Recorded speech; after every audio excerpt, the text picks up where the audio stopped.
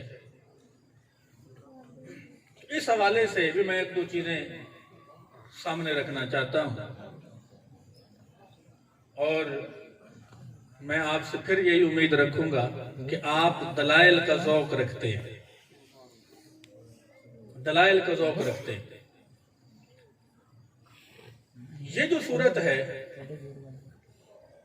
لوگ جب قربانی کی کھالیں اکٹھی کرنے کے لیے بینر لگا رہے ہوتے ہیں تو بینر لگانے پہ کوئی دلیل نہیں مانگتے، کیونکہ کھالیں جو انہوں نے اکٹھی کرنی، اور ہمارے حضرات بھی بڑے بھولے بالے ہیں، انہیں یہ بھی نہیں پتا کہ ہمارے اہل سنت کے مدارس کا کیا حال ہے، کسی کے جبے کبے پہ مر مٹتے ہیں اور عقیدے کو دیکھتے ہی نہیں۔ اب بینر قربانی کی کھالوں کے لیے اور اجتماعی قربانی کے لیے شاید آپ نے بھی دیکھے ہوں گے لوگ لگاتے، اسی طرح اشتہار چھپتے ہیں جامعات کے لیے، مختلف جامعات کے لیے،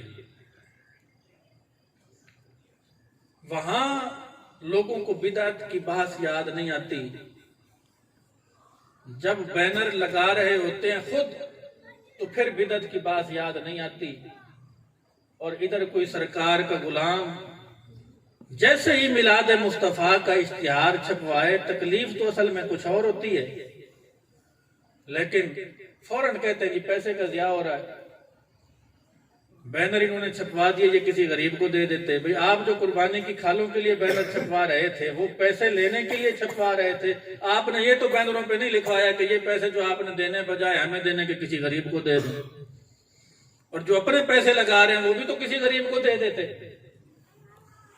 ادھر شریعت کا رخ کچھ اور ہے، اور یہ بھی پھر ہم دیکھتے ہیں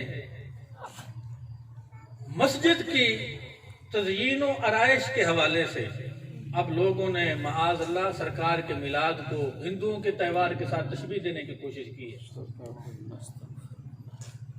سرکار کا فرمان ہے کہ تم ایک وقت آئے گا، بلکہ سرکار نے تو منع فرمایا تھا، سرکار نے فرمایا تھا کہ یہود و نصارہ کی طرح جیسے وہ اپنے عبادت خانوں کو سجاتے ہیں تم مساجد کو نہ سجانا، مساجد کی تزئین و آرائش نہ کرنا۔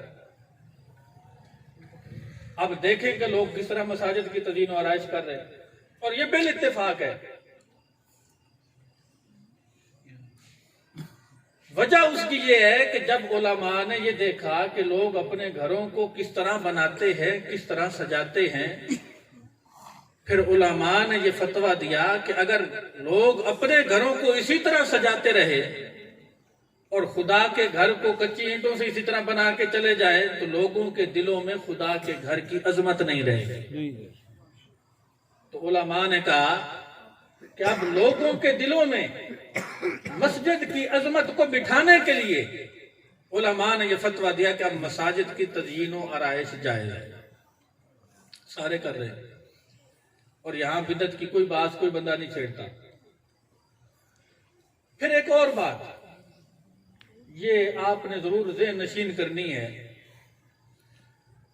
قرآن مجید میں جو اعراب لگے ہوئے ہیں، زبر زیر پیش، یہ جو اعراب لگے ہوئے ہیں، یہ اعراب نہ سرکار کے زمانے میں لگے نہ خلفائے راشدین کے زمانے میں لگے۔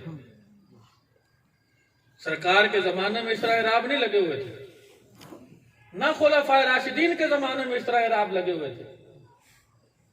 آج وہابیوں کو دیکھیں تو وہ بھی اسی طرح چھاپتے ہیں، جس کو دیکھیں وہ اسی طرح چھاپ رہا ہے، کیونکہ پتا ہے اس وقت تو لوگوں کی زبان عربی تھی، انہیں پتا تھا کہ ہم نے اس کو کس طرح پڑھنا ہے۔ اور بعد میں جیسے جیسے اسلام پھیلتا گیا، عربیوں کے ساتھ عجمی بھی اسلام کے نور سے منور ہوتے گئے، اسلام کے دائرے میں آتے گئے۔ اب ان کی زبان عربی نہیں ہے، انہوں نے بھی قرآن پڑھنا ہے، تو پھر ان کے لیے قرآن مجید پر اعراب لگائے گئے، زبر زیر پیش لگائی گئی تاکہ لوگوں کو قرآن پڑھنا آسان ہو۔ یہ بھی بدعت ہے، لیکن بدعت کے نعرے لگانے والے کیونکہ اس بدعت کا خود ارتکاب کر رہے ہیں، کبھی اس بدعت پہ تمہیں بولتے نظر نہیں آئے۔ اب بتائیں کہ خیر القرون میں قرآن پہ اعراب کس نے لگائے؟ اب میں پڑھ رہا تھا فتاوی رشیدیہ میں، اس نے لکھا، اس نے کہا جی خیر القرون میں کیونکہ سرکار کا میلاد نہیں ہوا لہذا بدعت ہے۔ اور کسی نے پوچھا جی بخاری شریف ختم کر لیں، بخاری شریف ختم کر لیں گھر میں، سرکار کی احادیث ہے، تو کہنے لگا کہ اگرچہ خیر القرون میں نہیں تھا لیکن پھر بھی جائز ہے۔ پھر یہ تو اپنی شریعت ہو گئی، جہاں بخاری پڑھنے کی باری آئی وہ خیر القرون میں اس کا ختم نہیں تھا پھر بھی جائز ہو گیا، اور میلاد النبی کی باری آئی تو جی کیونکہ خیر القرون میں نہیں تھا لہذا ناجائز ہو گیا۔ ادھر بدعت کی بات یاد آ گئی۔ تو جہاں لوگوں کو قرآن پڑھانے کے لیے بدعت حسنہ کا ارتکاب کرتے ہو، جہاں مسجد کو سجاتے ہو، جہاں کھالی اکٹھی کرنے کے لیے بینر بھی بنواتے ہو، اشتہار بھی بنواتے ہو، وہ بدعت تمہیں نظر نہیں آتی، ادھر بدعت کے فتوے پتہ چلتا ہے مسئلہ کوئی اور ہے، لیکن ہم یہ کہتے ہیں کہ تم اپنے جن مقاصد کے لیے بینر بنواتے ہو بنواتے رہو، اشتہار لگاتے ہو لگاتے رہو، لیکن جن کے دلوں میں اچھا ہے دل کے پاس رہے، پاسبان عقل، اقبال کہتا ہے اچھا ہے دل کے پاس رہے پاسبان عقل، لیکن کبھی کبھی اسے تنہا بھی چھوڑ دے۔ ہر وقت دل پہ عقل کے پہرے لگا کے یہ سوچنے کی کوشش کہ سرکار کی محبت میں یہ جائز ہے کہ نہیں، وہ جائز ہے کہ نہیں۔ اس میں عظیم حدیث آپ کے سامنے پیش کرتا ہوں، عمدہ سند کے ساتھ، مسند بازار میں موجود ہے۔ اسی بات کو مد نظر رکھتے ہوئے نبی کریم رؤوف الرحیم علیہ السلام نے ارشاد فرمایا، اس کا کوئی راوی ضعیف نہیں ہے۔ سرکار دو عالم نور مجسم شفیع معظم علیہ السلام نے ارشاد فرمایا، آپ فرماتے ہیں کہ اے میرے غلاموں، تمہارے اعمال مجھ پر پیش کیے جاتے ہیں جائیں گے۔ تو سرکار نے فرمایا کہ جو اس میں خیر دیکھوں گا، فما رأیت من خیر حمدت اللہ، جو دیکھوں گا کہ میرا کوئی غلام نیکی کر رہا ہے، میرے بتائے ہوئے رستے پہ چل رہا ہے، تو سرکار فرماتے ہیں میں خدا کی حمد کروں گا۔ اور آپ فرماتے ہیں کہ جب میں دیکھوں گا، اذا رأیت من سیئن، جب میں دیکھوں گا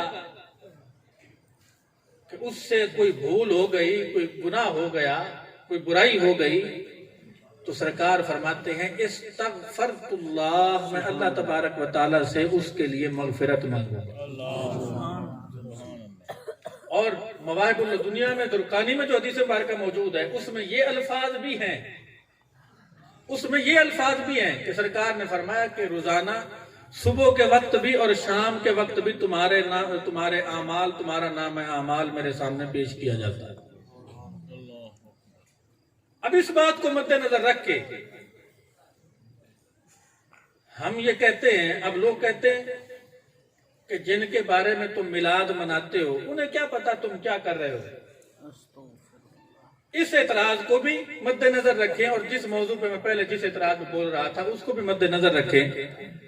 اس حدیث کو سامنے رکھ کے ہم کہتے ہیں سرکار کی بارگاہ میں یہ بھی تو پہنچ رہا ہے کہ جو قربانی کی کھالوں کے لیے بینر لگاتے ہیں اور اشتہار لگاتے ہیں، بنواتے ہیں، وہی میلاد کے اشتہاروں پہ فتوے لگاتے ہیں۔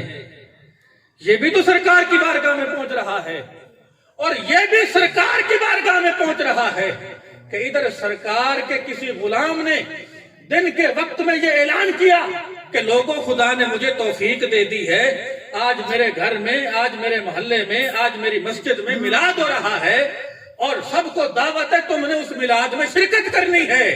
جب دن کو یہ کہہ رہا ہے، شام کے نام اعمال میں سرکار کی بارگاہ میں اس کا یہ عمل پہنچتا ہے، سرکار کو یہ پتا چلتا ہے کہ میرا فلاں امتی میرے آمد کی خوشی منانے کا انتظام کر رہا ہے۔ اور جو رات کے وقت میں اعلان کرتا ہے، کسی کو بتاتا ہے، جب اپنے منہ سے نکالتا ہے، کیونکہ عمل میں قول بھی آتا ہے، عمل میں فعل بھی آتا ہے، جب کسی کو بتاتا ہے، اشتہار بنواتا ہے، بینر لگاتا ہے، رات کے وقت میں لگا رہا ہے، تو پھر اس وقت صبح جب نامہ اعمال پیش ہوتا ہے تو صبح سرکار کی بارگاہ میں اس کا یہ عمل پہنچتا ہے، اور سرکار کو پتا چلتا ہے کہ جو لوگ قربانی کی کھالوں کے لیے اشتہار لگوا کے میلاد کے اشتہاروں پہ فتوے لگا رہے تھے، سرکار پھر یہ دیکھتے ہیں میرے ایسے بھی غلام موجود ہیں جو ان کے فتووں سے نہیں ڈرتے، جب میری آمد کا وقت آتا ہے چاہے کوئی جتنے بھی فتوے لگاتا رہے، میرے غلام دن کو بھی میلاد مناتے ہیں، رات کو بھی میلاد مناتے ہیں۔ سبحان اللہ،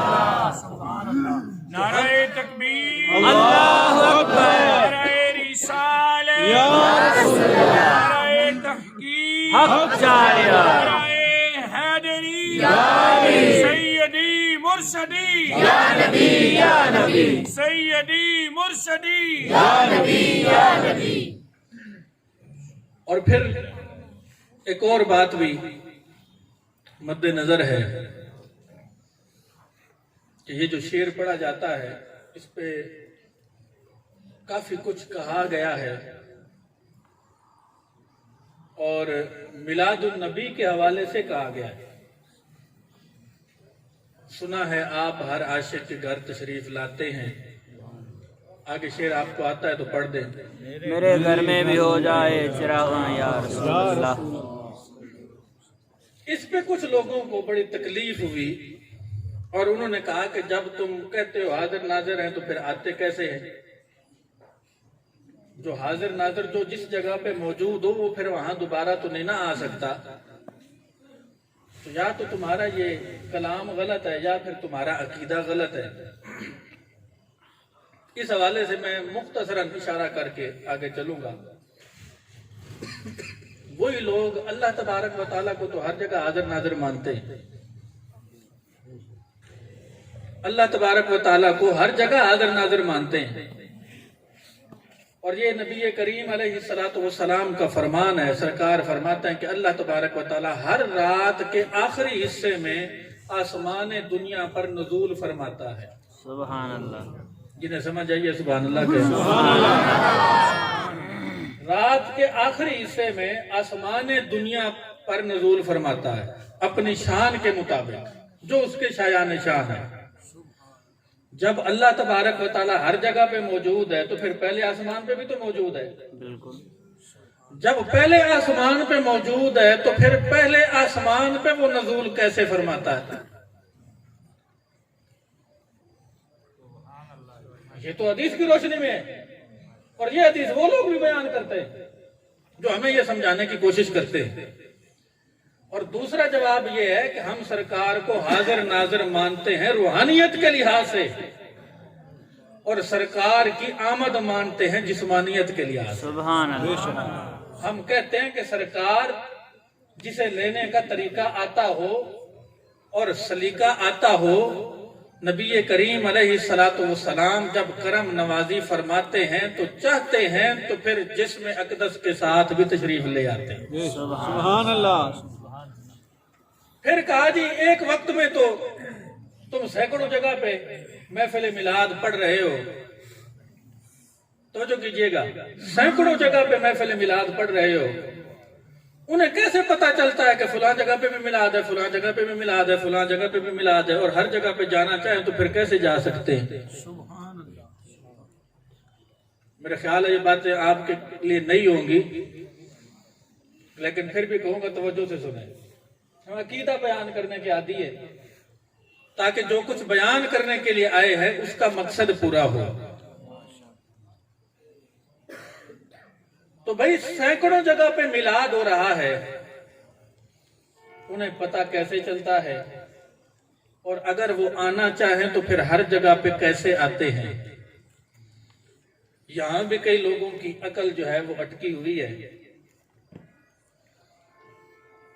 حدیث مبارکہ میں ہے، نبی کریم رؤوف الرحیم علیہ السلام شب معراج، سرکار نے فرمایا، مسلم شریف کی حدیث ہے، سرکار فرماتے ہیں کہ کثیب احمر کے پاس میں نے موسیٰ علیہ السلام کو دیکھا، وہ قائم یصلی فی قبرہ، اپنی قبر انور میں کھڑے ہو کر نماز پڑھ رہے تھے۔ سبحان اللہ۔ مسجد اقصی میں گئے، موسیٰ کلیم اللہ وہاں پر بھی موجود ہے، سرکار جا رہے ہیں براق پہ، جو آواز سے بھی تیز رفتار ہے، روشنی سے بھی تیز رفتار ہے۔ اب سائنسدان تو یہاں بیٹھتے ہوئے نا، کوئی چیز روشنی سے تیز رفتار ہو سکتی ہے کہ نہیں؟ روشنی سے بھی تیز رفتار ہے سرکار کی سواری، وہ پہلے پہنچتی ہے موسیٰ کلیم اللہ، وہ بعد میں پہنچتی ہے، موسیٰ کلیم اللہ پہلے پہنچ جاتے ہیں۔ پھر یہ بھی ذہن میں رکھیے گا کہ ہر دو آسمانوں کے درمیان 500 سال کا راستہ ہے، اور ہر آسمان اتنا موٹا ہے کہ اس کو طے کرتے ہوئے پھر 500 سال لگ جاتے ہیں۔ تو پہلے آسمان پر پہنچتے ہوئے 1000 سال لگتے ہیں، دوسرے پر پہنچتے ہوئے 2000 سال لگتے ہیں، تیسرے پہ پہنچتے ہوئے 3000 سال لگتے ہیں۔ سرکار بیٹھے ہیں براق پہ، اور آپ براق پہ سوار ہو کے جب گئے چھٹے آسمان پہ، 6000 سال کی مسافت تھی، سرکار کا براق بعد میں پہنچتا ہے، موسیٰ کلیم اللہ پہلے وہاں پر بھی موجود ہوتے ہیں۔ سبحان اللہ۔ اب یہ ہے حدیث پاک۔ اب یہ بات سمجھنی پڑے گی، یا تو لوگ یہ کہیں گے کہ موسیٰ کلیم اللہ جب قبر میں تھے تو اس وقت مسجد اقصی میں نہیں تھے، اور جب مسجد اقصی میں نہیں تھے تو پھر چھٹے آسمان پہ نہیں تھے، تو انہوں نے قبر سے سفر کیا مسجد اقصی کی طرف، اور پھر انہوں نے روحانی سفر کیا چھٹے آسمان کی طرف۔ تو تب بھی نبوت کی رفتار اتنی تیز ہے کہ براق جہاں پہ نہیں پہنچ پاتا وہاں پر نبی پہلے پہنچ جاتے ہیں۔ سبحان اللہ۔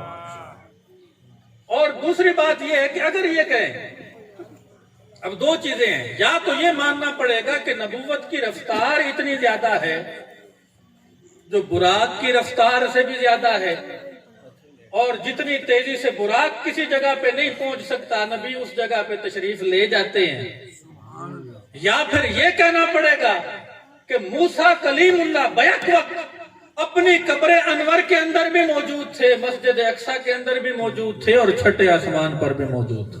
سبحان اللہ۔ ایک حدیث ہو گئی۔ دوسری دلیل تھوڑا سا توجہ سے پھر سنیں گے، امام درقانی نے بھی اس کو بیان فرمایا ہے، کیسے وہ توجہ فرماتے ہیں۔ امام درقانی کہنے لگے کہ ادھر دیکھو حضرت اسرائیل علیہ السلام کو، یہ تو سرکار کی امتی ہیں، بے شک، کیونکہ سرکار کی امتی صرف انسان نہیں ہے، سرکار کی امتی ملائکہ بھی ہے، فرشتے بھی سرکار کی امتی ہیں۔ سبحان اللہ۔ تو وہ کہنے لگے کہ اسرائیل علیہ السلام بیک وقت لاکھ سے زیادہ لوگوں کی روح قبض کرتے ہیں، کوئی مشرق میں ہے، کوئی مغرب میں ہے، کوئی شمال میں ہے، کوئی جنوب میں ہے، کوئی کہیں ہے، کوئی کہیں ہے، درمیان سینکڑوں میلوں کا فاصلہ ہے۔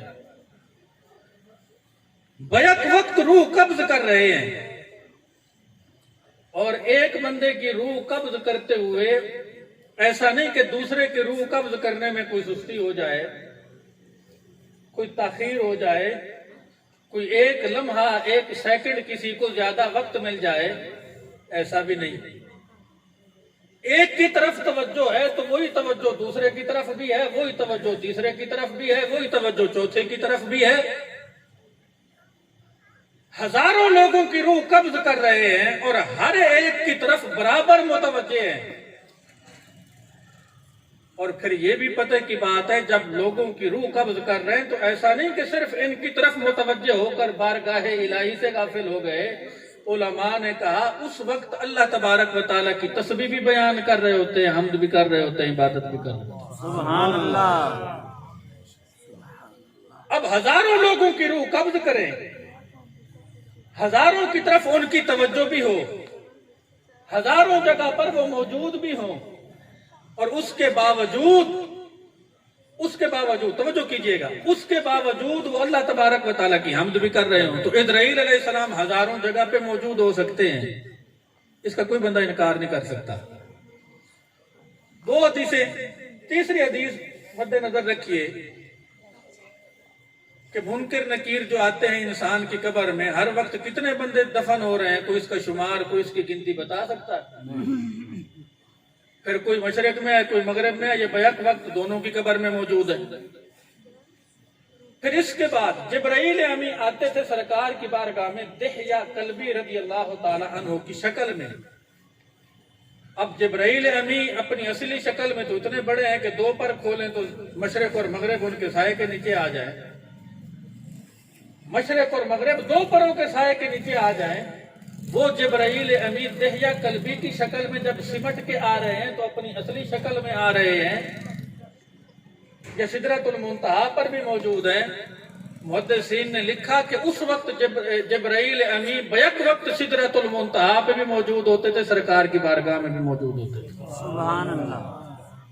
پھر سورج ہے، میرے آقا نے فرمایا جب یہ غروب ہوتا ہے عرش کے نیچے سجدہ ریز ہوتا ہے، عرش کے نیچے سجدہ ریز ہوتا ہے۔ اچھا جب یہاں غروب ہوتا ہے عرش کے نیچے سجدہ کرے گا، اب پوری دنیا میں ہر وقت کہیں دن ہوتا ہے کہیں رات ہوتی ہے، پوری دنیا میں ہر وقت سورج طلوع ہے اور ہر وقت سورج غروب بھی ہے۔ کچھ ممالک میں طلوع ہے تو کچھ ممالک میں غروب ہے۔ اگر یہ کہیں کہ ہر ملک میں جب سورج غروب ہوتا ہے تو سجدہ ریز ہوتا ہے، پھر تو سورج کو ہر وقت عرش کے نیچے ہی سجدہ ریز ہونا چاہیے۔ جہاں 6 مہینے سورج نہیں نکلتا، پھر 6 مہینے سورج کو سجدہ ریز ہونا چاہیے، ہمارے ہاں تو روزانہ نکل آتا ہے۔ پھر ہر وقت اگر سورج دنیا میں کہیں نہ کہیں طلوع ہے تو پھر عرش کے نیچے سجدہ کب کرتا ہے؟ نہ ہم حدیث کا انکار کر سکتے ہیں، نہ ہم مشاہدے کا انکار کر سکتے ہیں۔ مشاہدہ یہ کہتا ہے کہ ہر وقت سورج طلوع ہے، دنیا میں موجود ہے، اور حدیث یہ کہتی ہے کہ سورج جب غروب ہوتا ہے عرش کے نیچے سجدہ بھی کرتا ہے۔ ہم کہتے ہیں سرکار کا ایک ایک لفظ بھی اپنی جگہ پہ بالکل درست ہے، یہ مشاہدہ بھی بالکل درست ہے، تو پھر اس کا نتیجہ کیا نکلے گا؟ علماء نے کہا اس کا حل یہ نکلے گا، اللہ تبارک و تعالیٰ نے سورج کو جس میں مثالی عطا فرمایا ہے، بیک وقت سورج دنیا میں طلوع بھی ہوتا ہے، عرش کے نیچے سجدہ ریز بھی ہوتا ہے۔ یہ میں نے 5-6 حدیثیں پڑھ دی ہیں آپ کے سامنے، 5-6 حدیثیں۔ یہ الگ بات ہے کہ آپ ایک شعر پہ جتنے نعرے لگاتے ہیں، ان 6 حدیثیں سن کے آپ نے ایک دفعہ بھی اتنے ذوق سے سبحان اللہ نہیں کہی، کیونکہ ہمارا ذوق بدقسمتی سے شعروں کا محتاج ہو گیا ہے۔ اسی وجہ سے کئی لوگوں کو پھر یہ سوچنا پڑتا ہے کہ جب اس طرح لوگ قابو میں نہیں آ رہے تو پھر ہم شعر و شاعری کی طرف چلے جائیں، پھر اپنے عقیدے سے وہ کہیں اور چلے جاتے ہیں۔ یہ 6-7 دلیلیں مد نظر رکھ کے اب میں یہ عرض کرتا ہوں، موسیٰ کلیم اللہ بیک وقت اپنی قبر میں بھی ہو سکتے ہیں، مسجد اقصی میں بھی ہو سکتے ہیں، چھٹے آسمان پر بھی ہو سکتے ہیں، حضرت اسرائیل علیہ السلام بیک وقت ہزاروں لوگوں کی روح کو قبض بھی کرتے ہیں، ہر ایک کی طرف متوجہ بھی ہوتے ہیں، ہر ایک کے پاس موجود بھی ہوتے ہیں، اور اس وقت اللہ تبارک و تعالیٰ کی تسبیح بھی کر رہے ہوتے ہیں۔ منکر نکیر بیک وقت سینکڑوں مقامات پہ، سینکڑوں قبروں میں موجود ہوتے ہیں، وہ بھی متعدد مقامات پہ موجود ہو جاتے ہیں۔ جبرائیل امی بیک وقت سدرۃ المنتہا پہ بھی ہوتے ہیں، سرکار کی بارگاہ میں بھی ہوتے ہیں۔ سورج کو ہم دیکھتے ہیں، بیک وقت عرش کے نیچے سجدہ ریز بھی ہوتا ہے، عالم دنیا میں طلوع بھی ہوتا ہے۔ تو سرکار کی شان تو سب سے زیادہ ہے، یہ سرکار کی امتیوں کی شان ہے، یہ دیگر انبیاء کی شان ہے، یہ اسرائیل علیہ السلام کی شان ہے۔ ہزاروں لوگوں کے پاس بیک وقت موجود ہوتے ہیں، ہر ایک کی طرف توجہ بھی ہوتی ہے، خدا کی حمد و ثنا بھی کر رہے ہوتے ہیں۔ یہ تو سرکار کے غلاموں کی شان ہے۔ اگر سرکار کرم فرمائیں اور بیک وقت ہزاروں جگہوں پہ تشریف بھی لے جائیں، ہزاروں لوگوں کی طرف متوجہ بھی ہوں، اور اس کے باوجود خدا کی حمد و ثنا بھی کر رہے ہوں، تو یہ کون سی بڑی بات ہے؟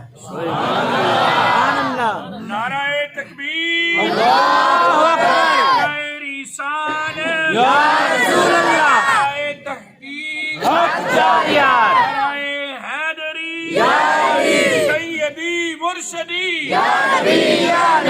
سیدی مرشدی۔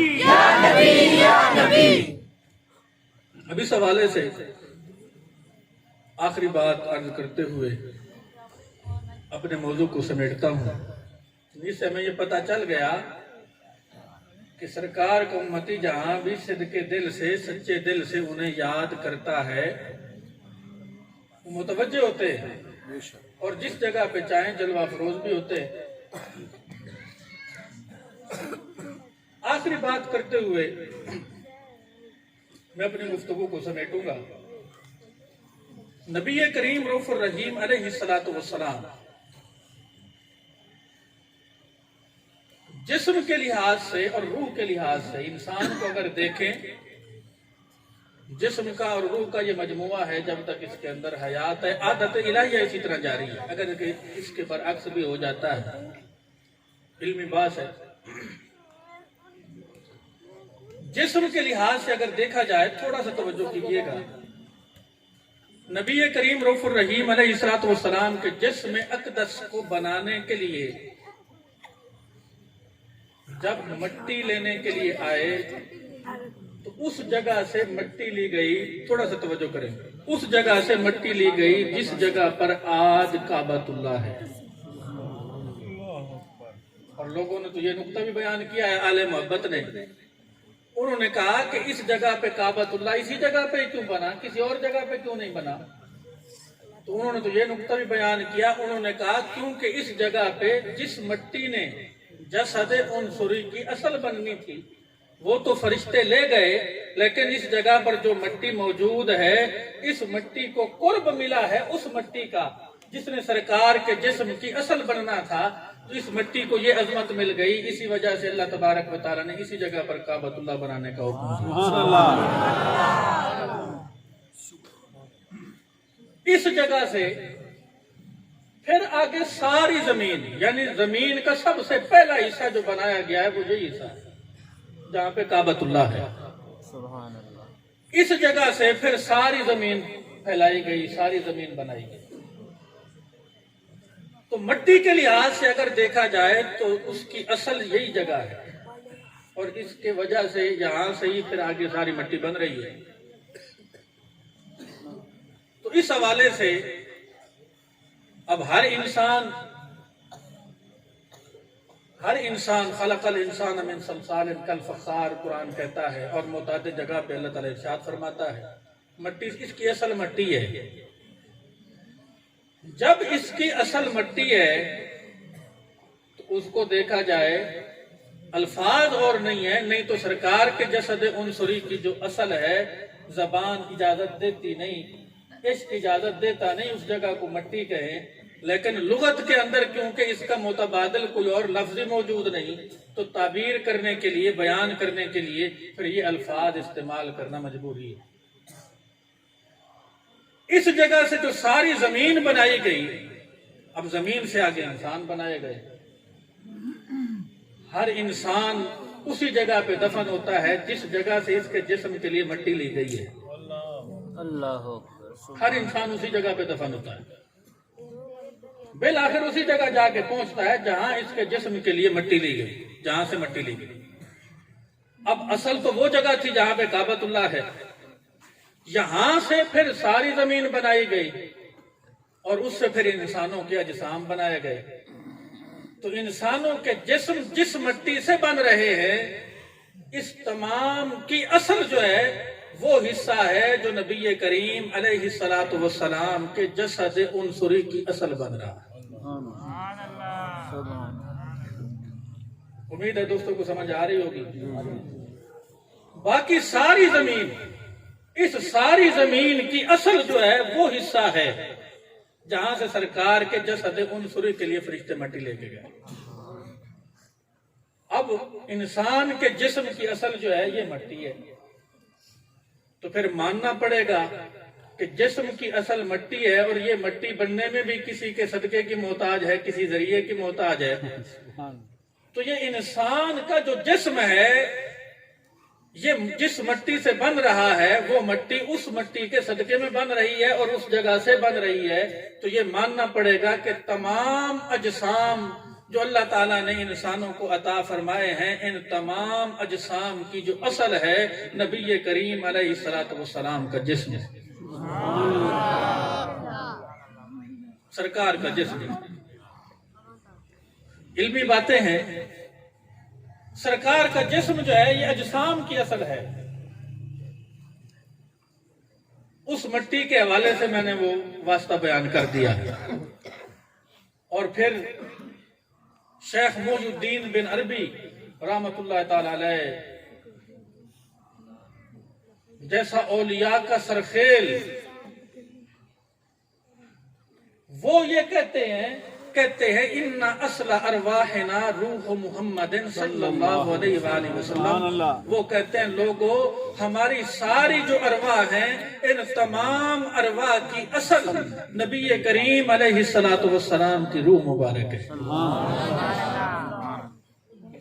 اب روحوں کی اصل روح مصطفیٰ ہے صلی اللہ علیہ وآلہ وسلم، اور اجسام کی اصل جسم مصطفیٰ ہے صلی اللہ علیہ وآلہ وسلم. اور انسان جو ہے یہ روح اور جسم کا مجموعہ ہے. روح کو دیکھو تو اس کی اصل سرکار سے ملتی ہے، اور جسم سے دیکھو تو اس کی اصل سرکار سے ملتی ہے. جب روح کی اصل، ارواح کی اصل روح مصطفیٰ ہے اور جسموں کی اصل جسم مصطفیٰ ہے صلی اللہ علیہ وآلہ وسلم، تو پھر ماننا پڑے گا، پھر بن بھی یہ سارا جہان انہی کے صدقے میں رہا ہے، تو پھر ماننا پڑے گا 2 یا 3 طریقوں سے کم از کم سرکار کی ذات جو ہے وہ ہمارے جسم کی بھی اصل ہے، ہماری روح کی بھی اصل ہے. بزرگوں نے تو یہ بھی لکھا ہے کہ سرکار کی روح عالم ارواح میں ارواح کی تربیت کرنے والی سرکار کی روح مبارک تھی. جب روحوں کی اصل روح مصطفیٰ اور جسموں کی اصل جسم مصطفیٰ، تو پھر اصل جب تک موجود ہوتی ہے شے باقی رہتی ہے. اب لوگ کہتے ہیں بھی تم کہتے ہو سرکار اصل ہے، ہر جگہ پہ موجود ہے، پھر نظر کیوں نہیں آتے، ہمیں دکھاؤ. بزرگوں نے مثال دی. انہوں نے کہا اگر عقل رکھتے ہو، یہ تو ہر بندہ سمجھتا ہے کہ درخت کا جب تک پانی سے تعلق رہتا ہے درخت ہرا بھرا رہتا ہے، اور جب پانی سے اس کا تعلق ٹوٹ جائے تو درخت سوکھ جاتا ہے، پھر اجڑ جاتا ہے، پھر اس پر ہریالی نہیں ہوتی، پھر اس پر پھل نہیں لگتے. تو بزرگوں نے کہا جب تم یہ مانتے ہو کہ درخت کی اصل پانی ہے، تمہیں کوئی بندہ کہے کہ درخت کی اصل جب پانی ہے تو مجھے بتاؤ کہ درخت کی اصل پانی ہے تو درخت میں پانی کہاں ہے، تو کیا جواب دوں؟ سبحان اللہ. جن کو سمجھ آئی ہے بولے سبحان اللہ.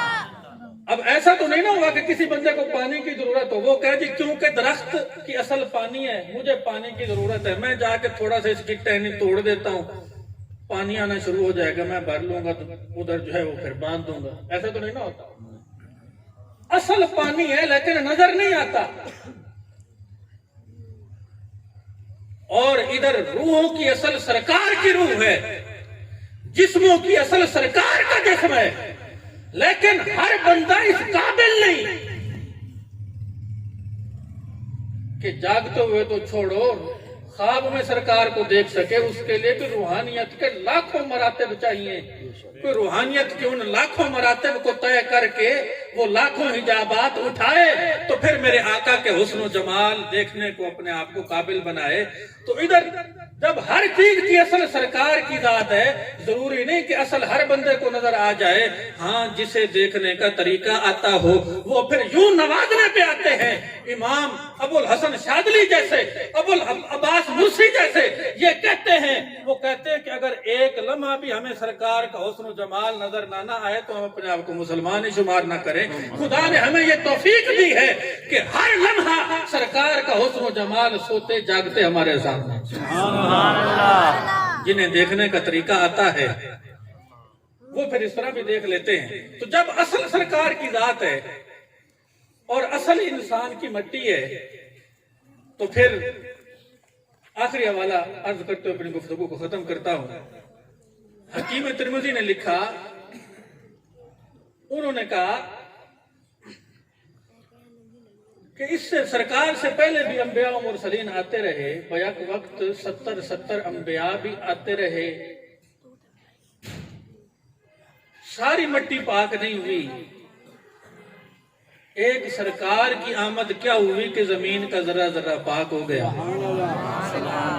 انہوں نے کہا وجہ اس کی کیا ہے، تھوڑا سا توجہ کریں گے۔ انہوں نے کہا وجہ یہ ہے کہ زمین نے جب محسوس کیا،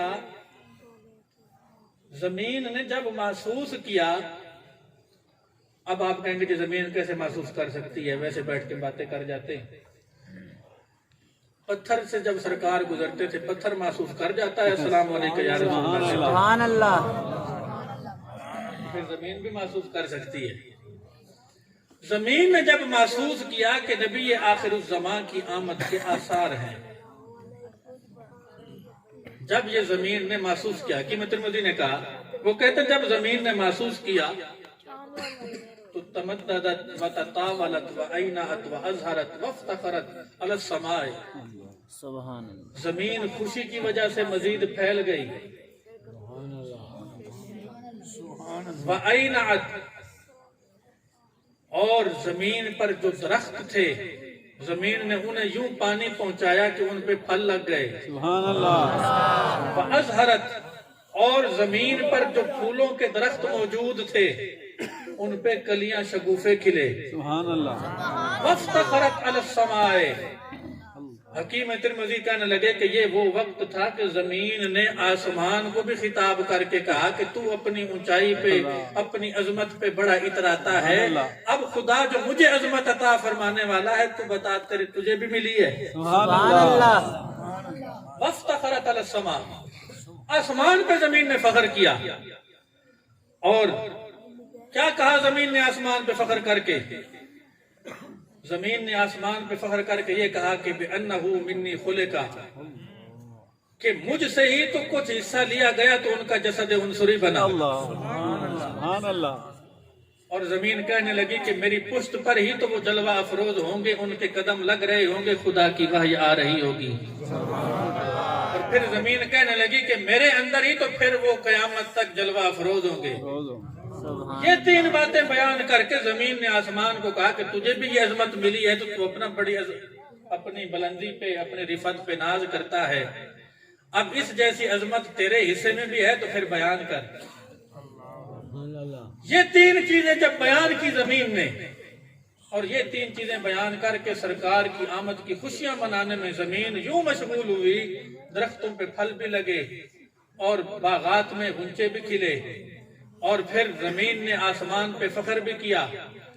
فلما، جب یہ صورتحال جو ہے طویل ہو گئی، جب زمین کا یہ فخر کرنا طویل ہو گیا، یعنی طویل وقت تک زمین اس عالم میں مشغول رہی کہ خوشی سے اس کے درختوں پہ پھل بھی لگتے رہے اور اس کے باغات میں غنچے بھی کھلتے رہے، کلیاں بھی کھلتی رہی، اور زمین اپنے مقدر پہ ناز کرتی رہی. جب زمین نے سرکار کی آمد پہ طویل وقت یوں گزارا خوش ہو کر, اللہ تبارک و تعالیٰ نے اس کے صدقے میں زمین کا ایک ایک ذرہ پاک فرما. سبحان اللہ. اللہ اکبر. یا رسول اللہ. یا علی. یا علی. نعرہ تکبیر. اللہ اکبر. نعرہ رسالت. یا رسول اللہ. نعرہ تحقیق. حق جاریا. نعرہ حیدری. سیدی مرشدی. سیدی مرشدی. سیدی مرشدی. اب زمین خوشی مناتی ہے اور انسان جس مٹی سے بنا ہے اور بالآخر مٹی بھی ہونا ہے. ہر ایک نے نہیں, ہر ایک نے نہیں, 10 سے زیادہ بندے اسے مستثنا ہے, 10 سے زیادہ ہستیاں اس سے مستثنا ہے. اب ہم نے کسی کو کوئی کسی کی نصیحت نہ سنے اور نہ سدھرے تو ہم کہتے ہیں پتہ نہیں کس مٹی سے بنا. ہمارے یہاں محاورہ ہے, جب کوئی بندہ کسی کی بات پہ کان نہ دھرتا ہو تو ہم کہتے ہیں پتہ نہیں کس مٹی سے بنا. تو جن لوگوں کو تکلیف ہوتی ہے میلاد سے انہیں ہم کہتے ہیں, ہم تو انہیں یہ بھی نہیں کہہ سکتے کہ تم کس مٹی سے بنے ہو, ہم کہتے ہیں تم بالآخر بنے تو اسی مٹی سے ہو جس مٹی نے سرکار کا میلاد منایا ہے.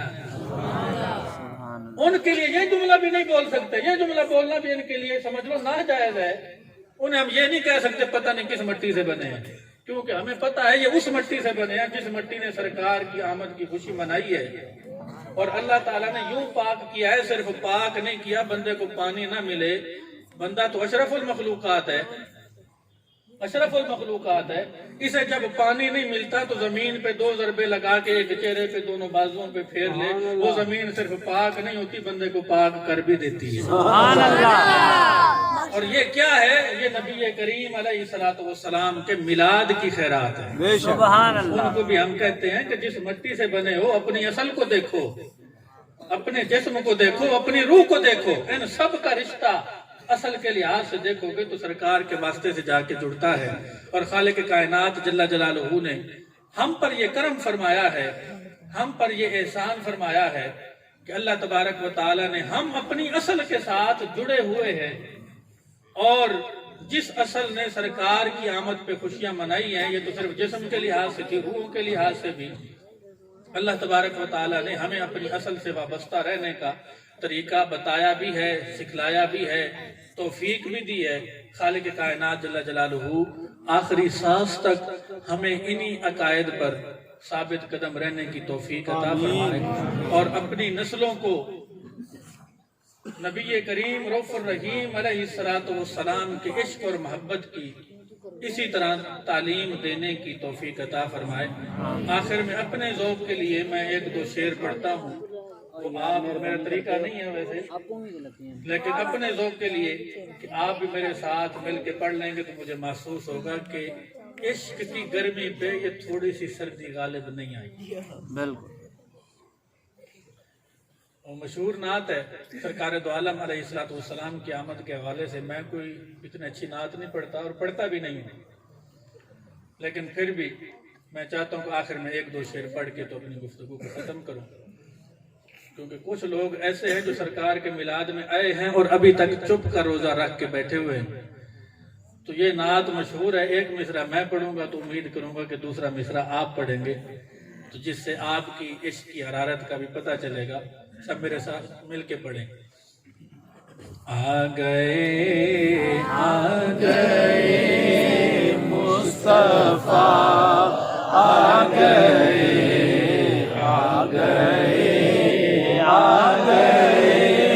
مصطفیٰ آ گئے. ہاتھوں کو اٹھا کے اور آواز نکال کے, آنکھیں بند کر کے اور تصور روضہ رسول علیہ الصلوۃ والسلام کی طرف کر کے ذوق کے ساتھ 1-2 شعر پڑھیں.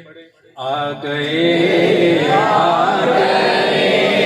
مصطفیٰ آ گئے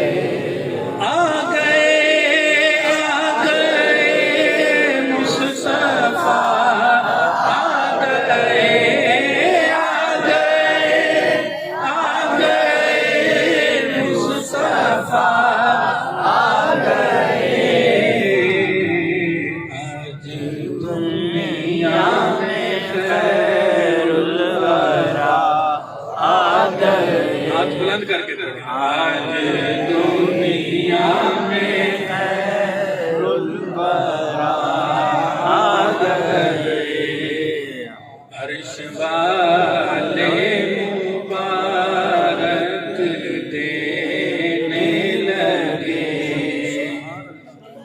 سب پڑھیں عرش والے مبارک دینے لگے عرش والے مبارک دینے لگے عرش والے مبارک دینے لگے فرش والوں پیر خدا آ گئے فرش والو حبیب خدا آ بس گئے میں کونین میں ہر طرف شور ہے بس میں کونین میں ہاتھوں کو اٹھا کے ہر طرف شور ہے بس میں کونین میں ہر طرف شور ہے بس میں کونین میں ہر طرف شور ہے مصطفیٰ مجتبی آ گئے مست دنیا میں خیر الورا آ گئے خالق کائنات جل جلالہ و من والہ سرکار کا صدقہ ہماری سرکار کے ذکر کی خاطر یہ حاضری اپنی بارگاہ میں قبول فرمائے آمین مرتے دم تک اسی طرح ان کی عظمتوں کے نعرے لگانے کی توفیق عطا آمین فرمائے۔